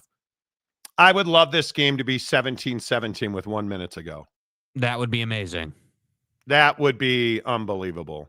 What did Calford did you give more? I believe so, yes. 20 more membership. Fantastic. Fantastic. I just really appreciate you, man. It's always good to see you. Who wins Virginia, West Virginia game? No idea. They're not playing this week. 37-13 Pitt. That could be. Maybe. Could absolutely be. Calford playing ZZ Top in the background. Just got paid today. Got me a pocket full of change. Right? Yes, he is the triple goat. There is no doubt about that. When Stars Align says hello, Steely. Hello. Dude. Hello. Big Daddy Dallas. It would be awesome if Wisconsin did win, though. All right. We've got time for 2 more games. Alabama, Wisconsin. Alabama. Is Kalen DeBoer coaching for his job? Man, I would hate to say that's true. But I have a feeling that Wisconsin, who, again, I'll just continue to say this as often as you will let me say it. I just think Wisconsin has no business being in this game. I think when you look at the way that this game is played, Alabama has to continue the momentum that they have post Florida State. Billy Edwards is out. So Wisco's going to have not their starting quarterback. Their offensive line is very injured. I think the best part about Wisconsin right now is their defense. Ty Simpson's going to have to prove that Ryan Williams and Jeremy Bernard and he are on the same page. I think they're going to do that. I think this is I got to believe that this is 42-10, 45-10. I think Alabama is absolutely going to crush the dreams of Wisconsin tomorrow. Yeah, I think that, this is a classic scenario of 2 teams that are unevenly matched. Obviously, Bama is miles better than Wisconsin, but it's pretty incredible that Kalen DeBoer is in a situation where if you don't blow these guys out, people are going to be asking questions like, "Hey, if you don't do exactly what Monty just said, and have like a 45-10 win, we're going to start asking questions." And that's what's kind of crazy is it's not just good enough to win this game. You need to dominate this game. You need to, put on a show in this game. And so I don't have any doubt they're going to do that. I completely agree with you. I think they're going to cover the 20.5 number without a doubt. Certainly. I think that the 44.5, over under is a pretty big indictment on Wisconsin when you're considering their 20.5 point dog. But what I want to see in this game is I want to see Ty Simpson, come out and do his thing, put the ball on frame, look competent, look smooth. I want to see the Alabama defense. I want to see early in this game, I want to see Alabama in their base defense look really disciplined and use good tackling technique. Don't miss tackles, make the plays you should make. I just want to see this team. I mean, I don't mean any disrespect to Wisconsin, but I want to see Alabama go through the fundamentals, do your damn job, get the job done, be disciplined, and then go on about your business. Put this firing Kalen DeBoer talk to bed by kicking the hell out of Wisconsin. That's what I want out of this game. Yeah, and I think I'm just going to say it again. It's ridiculous to think that they're going to fire Kalen DeBoer. Maury Alvarez, what's up, my guy? BYU's a lock to win this week. I'm terrified about East Carolina if I'm a BYU fan. Yeah, I would not be rolling out BYU as a lock. Well, they're off this week. They play East Carolina next week. But so they're a lock to win, not to lose this weekend. Right. Will Gomer Pyle handle Rocky Top, Monty? Well, I think that's very interesting because I think, yes, Car Wash Channel, I think you guys will 160 to nothing's not going to happen. I think that Utah is going to win. I do wonder about Tennessee. And I think the Florida LSU game is probably the game of the weekend. Is Tennessee good? I mean, yes, Tennessee is good, right? I think that's one of the biggest games of the weekend. I think Clemson's going to have their hands full. That's a really good game. I think South Florida, Miami is a really good game. But Georgia, Tennessee is probably the biggest game of the weekend. And Gunnar Stockton, this is his first true road start. Yeah. It's Neyland. It's Rocky Top. It's the checkerboard. Georgia better run the football. And I think that the Vols, I think it's 2016, the last time that the Vols beat the Dogs. Their last 8 meetings have been decided by more than 2 touchdowns. But Tennessee has not had this defense. And Tennessee has looked unstoppable with Joey Aguiar at quarterback. 72 points. It seems like because all he did at Appy State was throw interceptions. I want to believe that he has fixed that in a better offense with better quarterbacks. But I think the real question is Tennessee's offense high-powered against Georgia's defense, which is really good? I don't know the answer to that. I think this is going to be a remarkably close game. A remarkably close game. And I think it is going to be very interesting to see, because you look at the SEC, they're already playing games. Those bitch whacks in the Big Ten won't play big games early in the season. They never do. And so it's why you get the pedophiles in Happy Ending Valley not playing anybody. Won't play anybody for a long time. That's just how they are. But you look at this game, this is an SEC game, and it's Saturday, September 13th. And you start understanding that, again, Epstein Island is a really good example. You're playing Villanova, right? And then Oregon, and then UCLA, Northwestern, Iowa, and then Ohio State. You don't get that advantage in the SEC, and I think it's truly why this game is so important. It's so important. Houston upsets Buffs in 30 minutes. Is that an upset? Houston's favored in that game.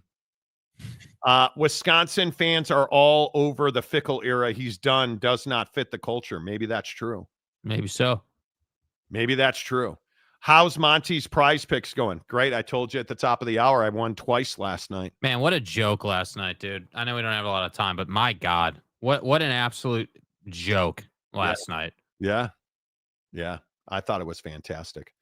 All right, good show, great week. I know it was a tough week, you guys, and I appreciate everybody that was here for the tough conversations and the good conversations. Hopefully we don't have many tough conversations, right? Football Friday. Let's do football, man. Big weekend of games. Don't miss it. We'll be back on Monday. Always good to exchange ideas with certain others of you. I love all of you professionally. I appreciate you being here. Please hit the like button on the way out the door. Congratulations on your quarter hour of work, Jake. Until Monday. Say goodbye, Jake. Goodbye, Jake.